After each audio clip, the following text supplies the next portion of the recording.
Quisiera iniciar con un par de preguntas y quisiera que fueran sinceros. ¿Cuánto pagarían por esta licuadora? ¿2,500?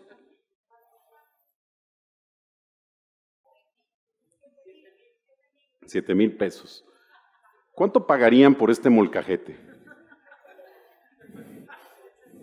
800, 400, 1000. Permítanme contarles una historia. La historia de José Natividad Ríos, un artesano que nació en el municipio de Comonfort, Guanajuato. Al igual que su familia, José Natividad se dedica desde múltiples generaciones a la fabricación de artesanías hechas a raíz de piedra volcánica. La más famosa, la más conocida, precisamente este molcajete. Lamentablemente, el molcajete ha dejado de ser lo que era en antaño, cuando en cada uno de nuestros hogares, en cada hogar mexicano, existía un molcajete. Productos como la licuadora que precisamente acabamos de ver han tomado ese lugar por la modernidad, el cambio generacional, por diferentes razones. La realidad es que José Natividad y su familia empiezan a enfrentar grandes problemas. ¿Por qué? Porque antes lograban llevar el sustento a sus casas a raíz de la venta de estos molcajetes y hoy, lamentablemente, no logran vender en su tienda física más de 5 molcajetes, entre 200 y 300 pesos. Por si fuera poco, han buscado alternativas de vender incluso a granel, todo lo que quepa en un costal por 500 pesos. ¿Pero qué creen? Muchas veces ni siquiera se los pagan. Definitivamente la comunidad integrada por más de 85 familias en este municipio de Comonfort tenían una gran problemática. ¿Qué tenían que hacer para transformarse? Y definitivamente comenzaron a visualizar alternativas. Estas alternativas tenían que ver sobre si debían continuar enfocándose a la fabricación de molcajetes para seguir llevando alimento a sus casas o definitivamente dedicarse a otras cosas. Lamentablemente, entre estas alternativas, la más común era la de emigrar hacia los Estados Unidos en búsqueda de mejores oportunidades. Lamentablemente, esto no solamente significaba el que padres, hijos, hermanos, nietos, quizá jamás se volvieran a ver, sino que también implicaba la desaparición de una tradición tan representativa de la cultura prehispánica, tan milenaria como lo es la fabricación de los molcajetes. Asimismo, la desintegración del núcleo familiar, entre muchos problemas en esta comunidad. A grandes retos obedecen grandes soluciones. No dudamos en acercarnos a la comunidad de Comonfort y nos acercamos a lo que ellos llaman su oficina, un árbol frondoso a pie de mina, en donde comenzamos a platicar con ellos sobre los retos y las adversidades que están atravesando. Nos comenzaron a decir cómo realmente este producto cada vez se vendía menos y cada vez se compraba a un menor precio. Empezamos a pensar en alternativas en conjunto y obviamente fue un tema muy sentimental. ¿Por qué? Porque obviamente con lágrimas en los ojos, nos decían, mis hijos, mis nietos van a dejar el país para irse a los Estados Unidos y no sabemos si los volveremos a ver. Esta situación obviamente nos llevó a pensar en grandes soluciones. Déjenme platicarles una cuestión. En México, al igual que en Latinoamérica, existen una gran cantidad de MIPYMES.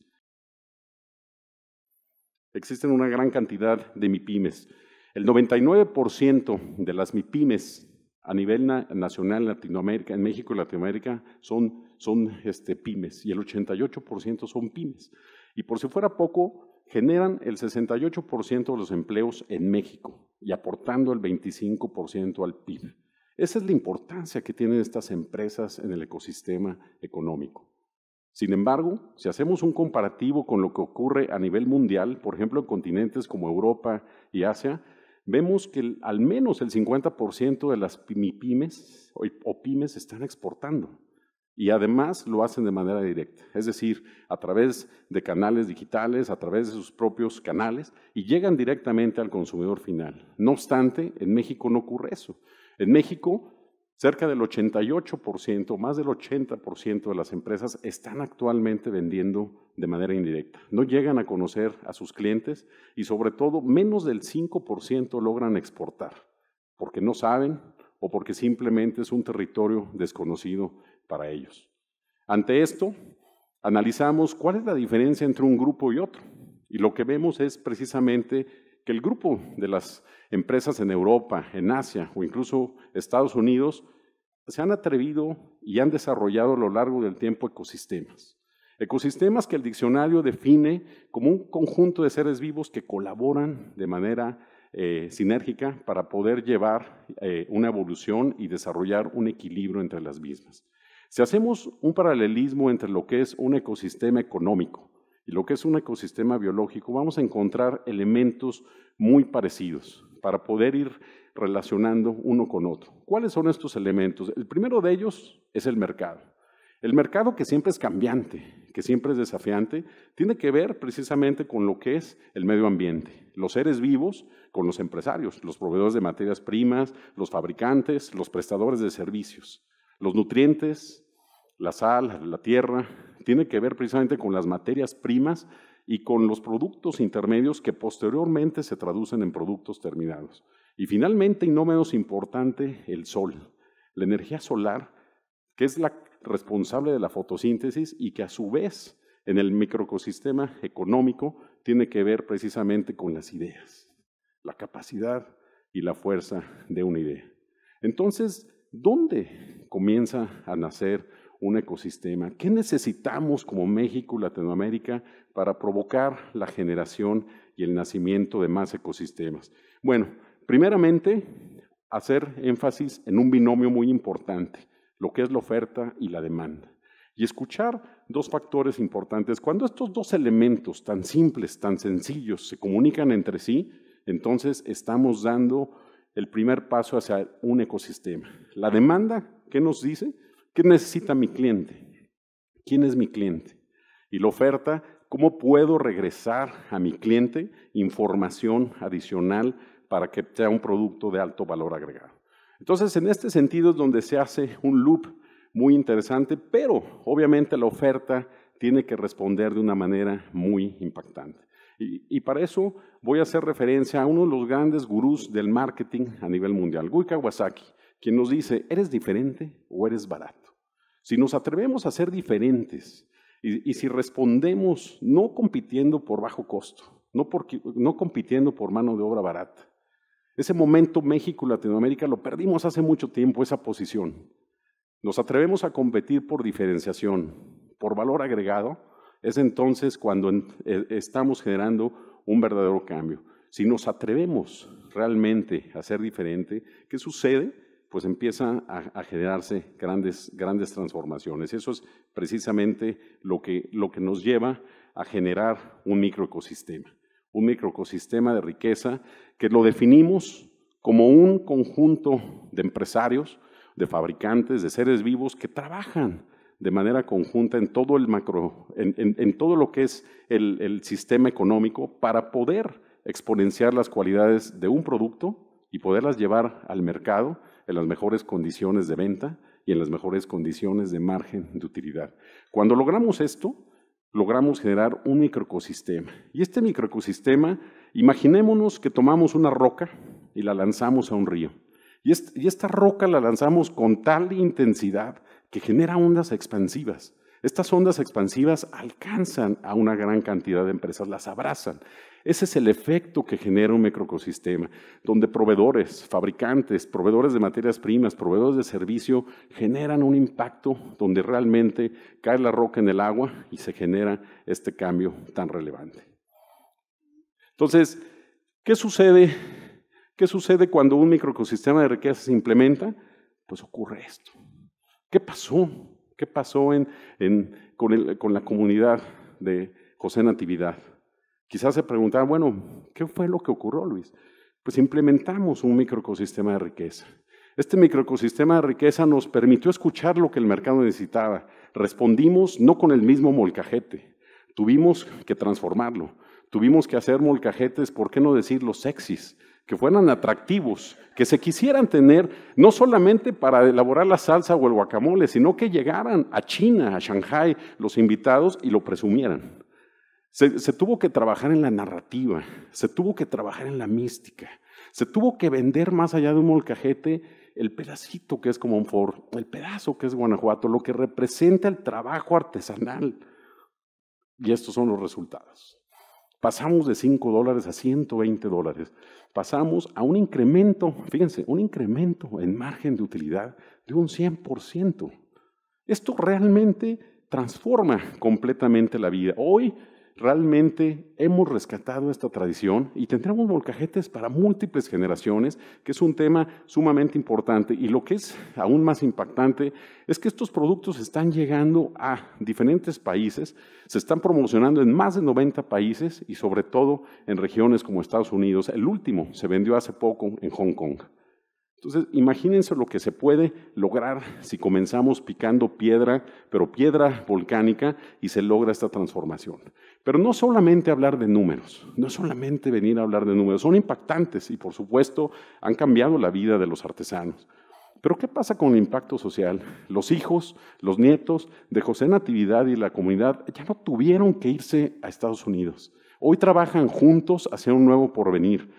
La UNICEF, Novica, Nat Geo se unieron con nosotros y hoy, cada que se compra un molcajete en el mundo, se donan ciertos recursos para los niños y sus vacunas a través de la UNICEF. Estos son los cambios que se generan cuando se atreve a hacer esta transformación. Esta es la verdadera transformación que se puede lograr si se busca, obviamente, hacer un cambio. Y bueno, obviamente ustedes se preguntaron, oye Luis, pues, ¿cuál es el procedimiento para llevar a cabo? ¿Cómo lo lograron? Bueno, obviamente no es un tema sencillo. ¿Por qué? Porque hay que realmente cambiar primero la mentalidad. ¿Ustedes se imaginan a este grupo de artesanos hablando a pie de un árbol, a boca de mina, sobre la transformación digital, los marketplaces, el e-commerce, abrazar la tecnología? No, ¿verdad? Y se logró, se cambió ese mindset. Dijeron, mira, abracemos el cambio. Y se logró esta transformación. Entonces, el primer gran reto es cambiar el mindset, es romper el sistema inmunológico de las empresas y de los empresarios. Es que a mi abuelo le funcionó, es que a mi papá le funcionó y a mí me tiene que funcionar. Si logramos cambiar el mindset, estaremos al 50% de avance. El segundo punto, y no menos importante, una vez que lo logras, es diagnostica. Realiza el diagnóstico y entonces comienza a implementar el cambio. Entramos en asesoría logística, asesoría de comercio exterior, asesoría en marketing digital. Hicimos pruebas de poner un molcajete y se aventaba a 3 metros de distancia para ver si no se rompía. Porque imaginábamos que si a una persona en Arabia Saudita le llegaba el molcajete como piñata todo destrozado, o sea, imagínense. Entonces realmente se tuvo que trabajar mucho en todos esos detalles. Posteriormente brincamos a lo que fue el plan de comercialización, la parte que a mí más me encanta. El plan de comercialización donde abrazamos la omnicanalidad. Le dijimos, vamos a competir, pero vamos a competir siendo diferentes, no siendo baratos. Vamos realmente a enaltecer el producto y llevarlo a canales digitales, a venderlo al consumidor final. Y ese fue uno de los grandes cambios. Y el último fue ponerlo en ejecución. Ejecutar el plan y, por supuesto, la mejora continua. Una mejora continua que nos permite ir analizando cómo vamos avanzando paso a paso en este proceso. Entonces, obviamente, después de esto, pues nos ponemos a pensar, bueno, ¿qué puede pasar si esto lo implementamos en otras empresas? Ya hablamos de una comunidad, y si lo implementamos en empresas individuales, quizá una microempresa, una pequeña empresa, se está preguntando, oye, ¿cómo puedo yo desarrollar un microecosistema si no pertenezco a un elemento o a una comunidad como la que aquí mencionamos? Pues bueno, vamos a ver algunos casos en donde realmente se puede lograr. Y permítanme platicarles de esta historia fascinante. Humberto Luce. Humberto Luce es una marca que nace en 1998 y desde que nace disruptiva. Nace creando hormas cuadradas. Lanza al mercado estas hormas cuadradas. ¿Y qué creen que ocurrió? Retomo el binomio. No funcionó. El mercado no estaba listo para estas formas cuadradas, eran demasiado vanguardistas y no pudieron entrar. Pero entonces ellos continuaron trabajando y unos años después incursionaron en el retail y aperturaron sus propias tiendas físicas. En sus tiendas físicas comenzaron a vender productos y colecciones igualmente vanguardistas. ¿Pero qué creen que ocurrió? Nuevamente el mercado mexicano no estábamos listos para esa colección. Perdón.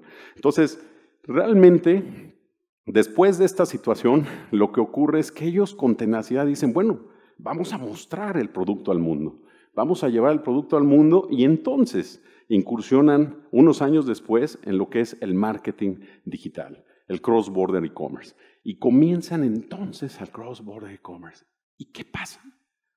Ocurre la magia. Lanzan sus productos al mundo y entonces surge el modelo que lo cambió todo. Este modelo fue captado por uno de los blogs más importantes a nivel mundial, el blog Silodrome, un blog especializado en bikers, quien hizo una reseña sobre el producto y sobre Humberto Luce y lo volvió viral. Era claro para el equipo de Humberto Luce que habían encontrado una beta y que tenían que enfocarse entonces en los bikers. Empezaron a analizar qué comen, cómo viajan. Incluso el mismo Humberto relata que él nunca había manejado una moto. Me dice, Luis, tuve que comprar mi propia moto para realmente meterme en el consumidor. Pero también, a través de la data, del analytics, empezaron a estudiar realmente qué es lo que los bikers, además de buscar un producto que obviamente tenga calidad, que tenga un diseño atractivo, pues realmente necesitaban. Y se dieron cuenta que esto tenía que ver precisamente con la protección.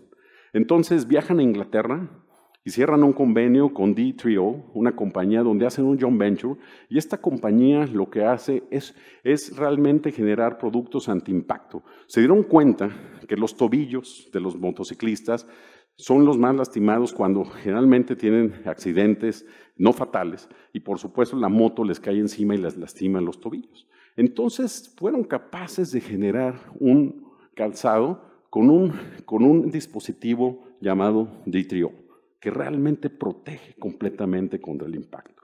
Una bota que obviamente tiene varios elementos y que pretende obviamente desarrollar dos elementos relevantes. O sea, surgió un nuevo Humberto Luce, sexy, sin lugar a dudas, como los molcajetes, pero también apostándole a la protección. Y entonces la magia comienza a ocurrir. El microecosistema comienza a generarse. Ya no compraban piel de 5 pesos, ya no compraban suelas de 10 pesos, comienzan a crecer, comienzan a transformar su ecosistema y entonces, con la metáfora de lanzar la roca nuevamente al río, el impacto es impresionante. Este impacto logra generar a 35 empresas una evolución. Y esta roca en el río precisamente permite una transformación en constante evolución. Los resultados son sorprendentes. Hablemos de números. $270 el precio promedio contra 20 que antes vendían su zapato. Número 2, 29 destinos de exportación, donde 65% de ellos es Europa. Además, crecieron en 450% en sus ventas. Esos son los resultados de implementar microecosistemas de riqueza. ¿Qué tienen en común la comunidad de Comonfort y Humberto Luce?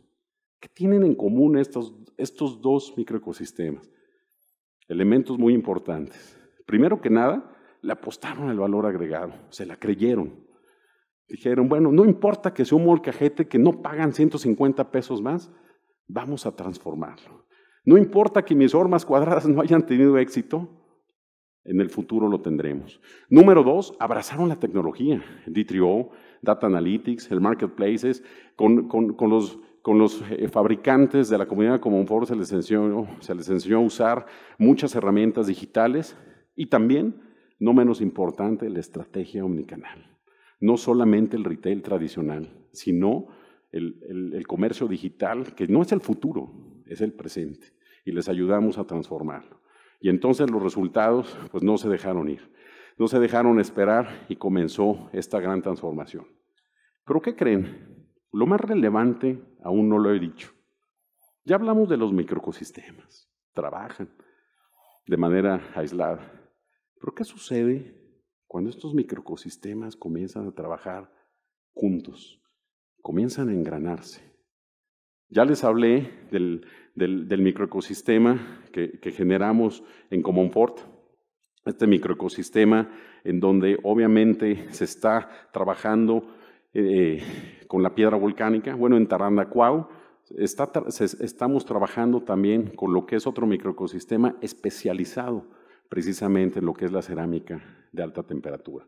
Cuando estos microecosistemas comenzaron a trabajar, surge lo que conocemos como un macroecosistema de riqueza. Y entonces los resultados se exponencian tremendamente. ¿A qué me refiero con ello? Vamos a repasar el inicio.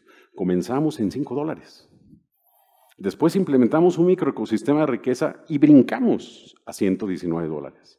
Bueno, déjenme enseñarles qué pasó cuando entonces nos atrevimos a generar un ecosistema, un macroecosistema de riqueza. Un producto que pasa de ser artesanía a arte. El maestro Javier Servín, un artista reconocido a nivel mundial, trabajando en conjunto con los maestros de la piedra volcánica. Esto es México. Esto es lo que podemos hacer. Lo que podemos hacer en conjunto si nos unimos a transformar, si creemos que podemos transformar, si nos quedamos en el molcajete de los $5 y no luchamos por hacerlo sexy, por transformarlo, pues obviamente no vamos a llegar. Miren, esta imagen dice más que 1000 palabras. Esta sonrisa se dibujó en el rostro de José Natividad, pero en toda la comunidad igual. Imagínense que juntos pudiéramos iluminar cientos de miles de rostros a todo lo largo y ancho de nuestro país. México es riquísimo. A donde voltees hay riqueza artesanal, hay manifestaciones, hay calzado, pero hay que trabajar en conjunto. El 99% de las empresas de este país son micro, pequeñas y medianas empresas. Vayamos por ellas. ¿Qué pasa si cambiamos la realidad de ellos? Vamos a cambiar la realidad de nuestro país. Pero no debemos de esperar que alguien más venga y lo haga. Tenemos que empezar nosotros. En Guanajuato se ha logrado, tenemos muchos casos de éxito, se ha transformado. Pero ¿qué pasa si todos juntos nos enfocamos en construir ecosistema de riqueza? ¿Qué pasa si todos nos lanzamos realmente a luchar por este sueño? Yo los invito a que juntos construyamos ecosistemas de riqueza. Yo los invito a que juntos cambiemos la realidad de nuestros artesanos y de los empresarios. No tienes que ser grande para empezar, pero tienes que empezar para ser grande. Muchas gracias.